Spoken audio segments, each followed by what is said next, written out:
Aloha, it's Christy with the Scrap-alicious Applique channel. This is video 3 on my Prepared Edge Applique My Way series that I'm doing.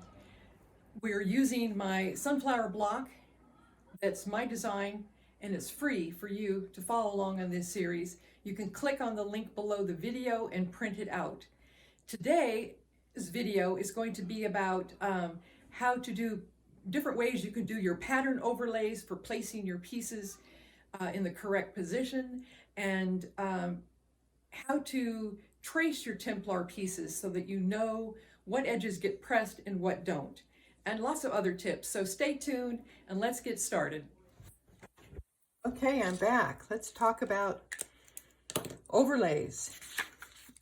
Here's the pattern, what it looks like if you haven't printed it out yet, on the link below the video. And here's the pattern that will be with that written instructions. So this ladybug will be in the center of our block because we're going to make 4 blocks. In the other video, we talked about having, there's 4 quadrants to this that repeat to make this beautiful design, and the ladybug will go in the center. But to get your pieces on here, you need a guide so that you can take this and then get them in the right place. So to do that, you need a guide.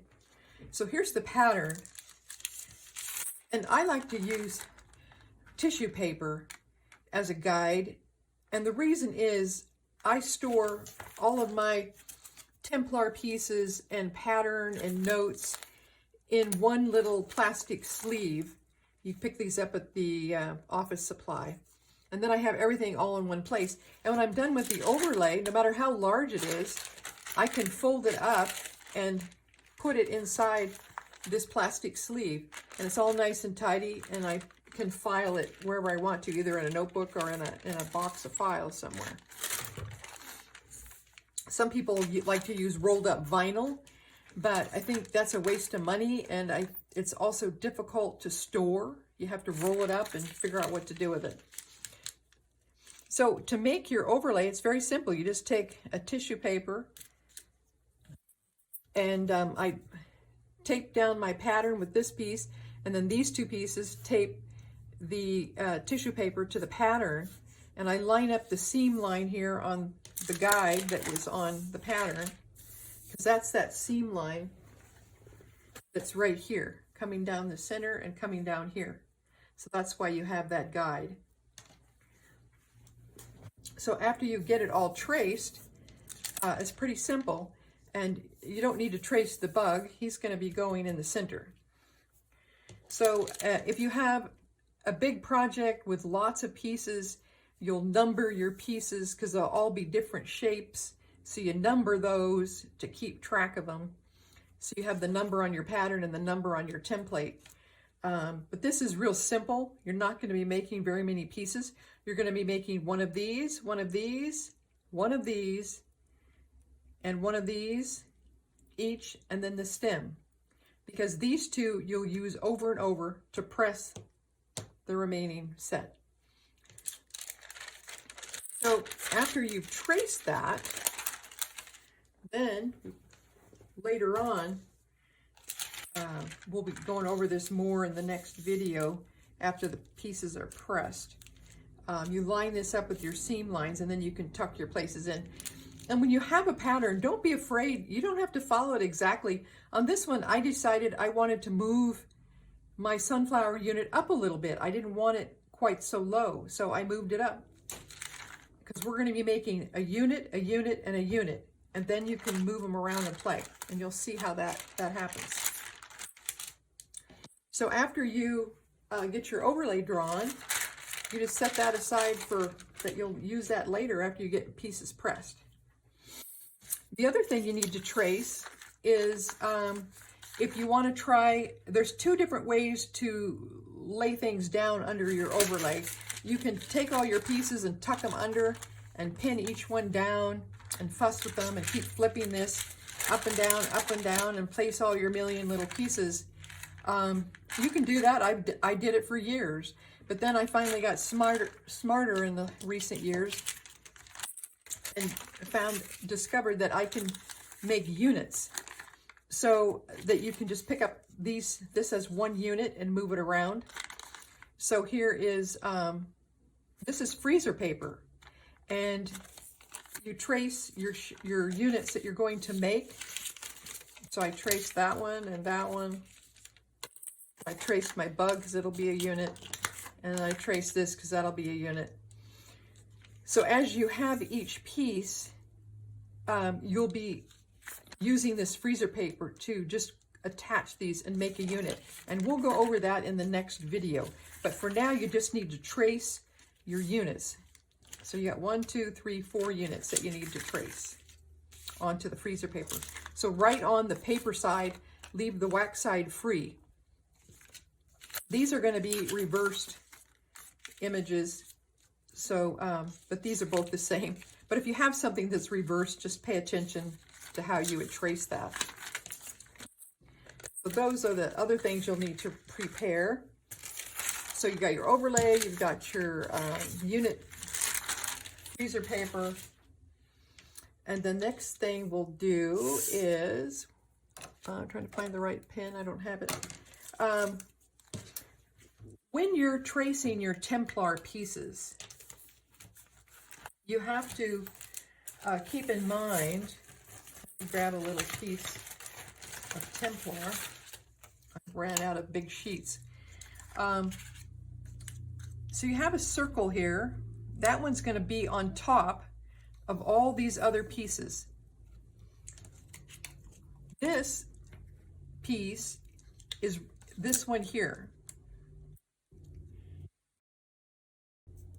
And it's going to be tucking underneath this one, and this one. So I draw the Templar to be a little bit bigger. So I have a little bit extra fabric. This is the Templar with the shiny on one side and the dull on the other. So I trace on the dull side. And now my pen doesn't want to write. There it goes. Okay. So that's the fabric that's going to show. But to remind yourself when you're pressing the fabric, after you've attached this to the back side of the fabric, you have to remind yourself that you don't need to press this edge, this one, or this one. So my method is just to bring it out a little bit with a line. And that tells me that I want a little bit extra fabric there, and I only have to press these two edges. And then on this one, it's going to go over the top. This one will be over the top of this, and underneath that. So then I just, I'm going to press that side, and I'm going to press that side. And then to remind me that this part is going to tuck under, then I just draw a little tail. That way, after I get these cut out, I know which sides I have to press. So when it has the tails here, you don't press that part, just these other ones.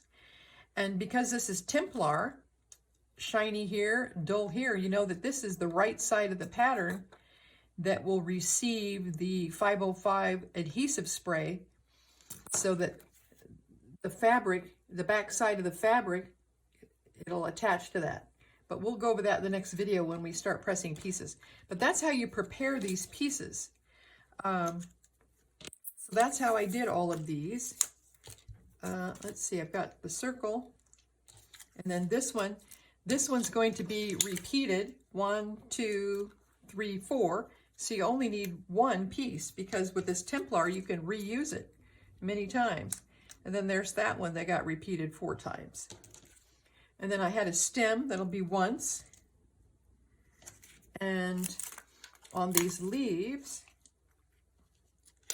I had to do 4 pieces because they're mirror images of each other. Because you don't want to have sticky 505 on this side and sticky 505 on that side. That causes a nightmare trying to pull your fabric off. So I had those pieces, and then I haven't done this one yet, but that's all you have to do. This is a real simple pattern I did to get you started on this method so that you could try it out to see if you like it. You may not like it, you may fall in love with it. I use it for certain things, and I use freezer paper for other uses, and I do needle turn for other purposes, like Hawaiian blocks. So different methods, it's good to know a lot of different kinds of methods on applique. I also use fusible applique in my art quilts. So it just depends on what you're trying to achieve. So after you get all of these cut out, if I have a piece that has 100 pieces, when I did a chicken quilt that had thousands of pieces, I will take and just tape my pieces down with a little bit of Scotch tape so that I don't lose them. And that way I can tuck it inside my sleeve, and if I'm at quilt retreat and have to go home. So anyway, I just tape the pieces down. And if you have a piece with 1,000 pieces that you're preparing, it saves you to have it all taped in place. Because when you start to press, then you just pull them off, pull that tape off, and press your pieces and move you can then take the piece of fabric that you already pressed. I think I have one here. Let me just pull it out real quick. After I press the fabric pieces, when I'm working on a giant project with a bunch of different pieces, after I get done pressing that plastic piece, it doesn't have to go back on here. I just put it on here, and I just tape that piece of fabric down, and I just tape all my fabric down. That way, when you get all your pieces prepared, then you can go back and start to prepare all the little units that you will move over to the big thing. So that's just a helpful hint. That's how I do it. It makes it a lot easier in controlling billions of pieces. That's pretty much the preparation you have to do. It's pretty simple. Just these simple pieces. This is the tracing paper that I bought. If you can't find Templar, you can always get a hold of the Karen K. Buckley's template plastic on Amazon.